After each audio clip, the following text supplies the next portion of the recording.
Alors, encore une fois, c'est un plaisir pour moi de vous donner les grandes lignes du catéchisme de l'Église catholique. On est rendu à 1422, puis on chemine tranquillement, hein, paragraphe par paragraphe. Je vous donne les numéros à chaque fois pour que vous puissiez suivre si vous avez le livre. Alors, 1422, c'est le sacrement de pénitence. Alors, qu'est-ce qu'on dit, ce sacrement-là? On dit qu'il a plusieurs noms. Hein, c'est un sacrement comme un autre, mais habituellement, le sacrement de baptême, ça a seulement un nom. Mais le sacrement de pénitence, je ne sais pas pourquoi, mais il y a plusieurs noms. Puis même que le catéchisme le confirme, il donne les noms. Il dit, il y en a qui l'appellent le sacrement de conversion, puis il explique pourquoi, là. Après ça, un autre dit, il y en a qui appellent ça le sacrement de pénitence. D'autres, le sacrement de confession, puis ça a un sens, là, tous ces mots-là. Le sacrement de pardon, puis le sacrement de réconciliation. Donc, ça fait 5 noms différents pour le même sacrement. Mais c'est pas grave, c'est toute la même chose, là, mais c'est ça que ça veut dire. Alors, on dit que euh, le péché, ça nous sépare du Christ. Ça nous sépare. Le Christ, il nous a dit en partant, il est avec nous. On fait tout avec lui. Mais le péché, lui, il nous sépare de lui. C'est pour ça que le sacrement de confession existe. On dit que quand on va se confesser, c'est une vie nouvelle qui recommence en nous. On se sent bien. Hein? On voit ça souvent des gens ont été se confesser là, avec la sincérité. Ils disent que je me sens bien après avoir avoué toutes mes fautes et en avoir obtenu le pardon. Alors, on dit que c'est une réorientation radicale de la vie. C'est à 1431 qu'on dit ça. Une réorientation de toute ta vie. On dit là, je recommence. Souvent, on va aller se confesser des mêmes péchés, mais on a l'intention de les corriger. C'est sûr, on ne les corrige pas nécessairement parce qu'on a l'intention de les corriger. Il y a des moyens en priant par l'Eucharistie, mais ce n'est pas toujours aussi facile que ça en a l'air. Alors, on sait que nous, le cœur de l'homme, c'est ce que vous dit à 1432, il est dur et on est endurci dans nos affaires. On a des mauvaises habitudes, puis on a de la misère. Donc, on a besoin de l'aide. Puis aller se confesser, c'est vraiment une aide spirituelle qui nous invite à cheminer.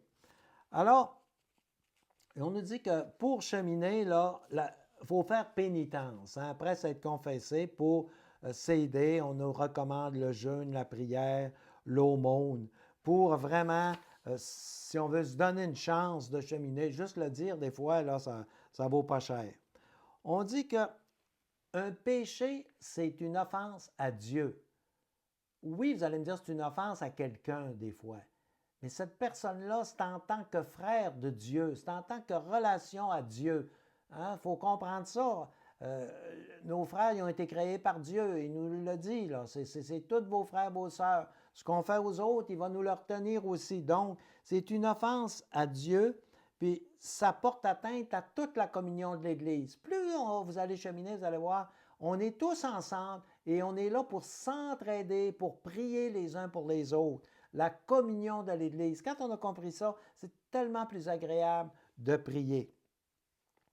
On nous dit que Dieu, il a réintégré les pécheurs. Tous les pécheurs, après la confession, il les a réintégrés dans son Église.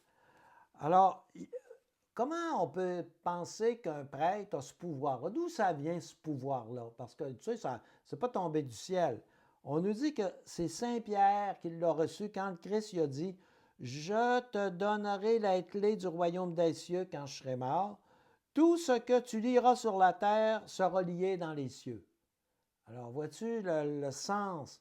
Ça a été donné directement. Tous les sacrements ont été donnés par le Christ. Alors, on nous dit que quand tu te réconcilies avec l'Église, tu te réconcilies aussi avec Dieu. Ça va ensemble. Alors, pour se réconcilier, il ne suffit pas de dire « Bon, je suis rentré dans le confessionnal, j'ai donné mes péchés, je suis reparti, c'est réglé. » Il faut avoir une vraie contrition. Il faut vraiment le regretter puis demander pardon à Dieu. Si on ne le fait pas, ce n'est pas automatique, ce n'est pas un guichet automatique. Là. Il faut vraiment qu'il y ait une disposition en toi qui fait que, oui, Jésus, je regrette ce que j'ai fait, puis je t'en demande pardon. Alors, ça nous réconcilie avec Dieu, mais ça nous réconcilie avec les autres aussi. Ça nous réconcilie avec tout le monde. Alors, on avoue ça au prêtre, hein? On énumère nos péchés. Quand on va se confesser, les péchés véniels, on n'est pas obligé. Mais on est bien, c'est bon de le dire. Souvent, on a seulement des péchés véniels, puis la plupart du temps, ça va être ça. Mais quand on a des péchés mortels, c'est une obligation de le dire au prêtre. On ne peut pas dire, je vais aller me confesser de mes péchés véniels, j'ai un péché mortel, puis j'en parlerai pas. Non. On va vous donner un exemple extrême, là, quelqu'un qui aurait fait un meurtre. Bon, c'est un péché mortel, évidemment, faire un meurtre. Ben, à ce moment-là, tu es obligé de l'avouer au prêtre si tu vas te confesser. Ou bien, vas-y pas. Mais si tu y vas, là, tu ne peux pas dire je vais me confesser, mais je n'y dirai pas. Non, tu ne peux pas. Alors, il faut que tu. On nous dit comme comparaison, là, ici, puis la comparaison, c'est au concile qu'on avait dit ça. Si le malade rougit de découvrir sa plaie au médecin, la médecine ne peut pas le soigner. Hein, si tu ne veux pas y montrer le médecin, si tu ne lui dis pas, que tu as tel malaise, il ne peut pas te guérir. On est obligé de se confesser une fois par année les fautes graves dont on a conscience. C'est une obligation, comme on est obligé d'aller communier une fois par année en temps de Pâques. Alors, on nous dit qu'il faut faire le possible pour le réparer, pour rétablir ça. Il faut faire son possible. Bon, si on ne réussit pas, je le sais, ça prend du temps, puis c'est long, puis on peut se confesser 500 fois du même péché avant de parvenir, mais on est obligé d'avoir l'intention de le corriger, l'intention sérieuse de le corriger. On dit que ce sont les prêtres, c'est les prêtres, les évêques évidemment, qui ont le pouvoir de confesser. Alors, c'est pas comme le baptême, par exemple, un diacre ou même un laïc, mais en confession, non. En confession, c'est nécessairement un prêtre et le prêtre est obligé de garder le secret absolu. Puis ça, on nous dit, il n'y a pas d'exception. C'est bien clair, c'est écrit encore dans le catéchisme, mais pas juste dans le catéchisme, partout. Il n'y a pas d'exception. Autrement dit, si un prêtre est emmené devant le tribunal pour dire « Dites-moi si cette personne-là a avoué un meurtre », il n'a pas le droit de parler. Il n'y a aucune exception, c'est interdit. On nous dit aussi dans le catéchisme à 1468 que lorsqu'on sort du confessionnal, on doit ressentir une paix. Si on a fait une vraie confession, on doit ressentir une paix. C'est ça on va sentir par là que notre confession est pure. Quand on ressent cette joie-là. Puis on nous dit que ça anticipe un peu la joie qu'on va vivre quand on va arriver au ciel à la suite du jugement, si on a vraiment eu cette contrition. Alors, on nous dit qu'on vit ensemble la communion des saints. On vit tous, ça là, à force de cheminer dans la foi catholique, on s'en rend compte qu'on vit tous ensemble dans ce cheminement qui est la communion des saints. Alors, on nous dit aussi que on peut aider les autres par les indulgences qu'on reçoit. Non seulement on peut s'aider soi-même, mais on peut aider les autres.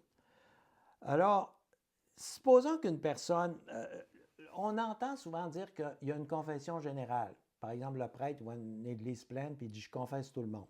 Ça, il y a des conditions pour ça. Le prêtre ne peut pas le décider lui-même. Il faut que ça soit autorisé par l'évêque, sauf en cas d'un événement extraordinaire. Il tomberait une bombe atomique, là, il aurait le droit de dire ça. Okay, là, il n'y a pas le temps de recourir à l'évêque. Quand il y a le temps de recourir à l'évêque, c'est l'évêque qui lui donne cette permission-là. Et ça, ce sont dans des cas extrêmes seulement. Alors, ce n'est pas juste dans des cas de grandes fêtes, là. Non, parce que l'évêque ne le donnera pas non plus dans les cas de grandes fêtes. Mais si c'est un cas extrême, les gens ne peuvent pas aller se confesser. Comme une pandémie, d'après moi, ça pourrait être un cas parce qu'on ne peut pas se toucher, on ne peut pas. Alors, il pourrait. Mais il faut que l'évêque du diocèse le permette. Alors, donc, là, on vient de voir rapidement le sacrement de pénitence. La prochaine fois, ça va être le sacrement des malades. Qu'est-ce que ça donne, ça, le sacrement des malades? Mais le sacrement de pénitence, c'est un beau sacrement. C'est un sacrement qui nous permet d'être joyeux, d'être heureux. Alors, je vous ai déjà dit, hein, le bonheur, c'est une récompense, ce n'est pas un objectif, c'est une récompense qu'on a suite à ce rapport qu'on a avec Dieu. Alors là-dessus, je vous laisse. La prochaine fois, on va être rendu à 14,99 pour ceux qui suivent, l'onction des malades. Alors, on voit ça dans l'épisode suivant. Je vous souhaite une bonne journée. Je vous donne rendez-vous à demain.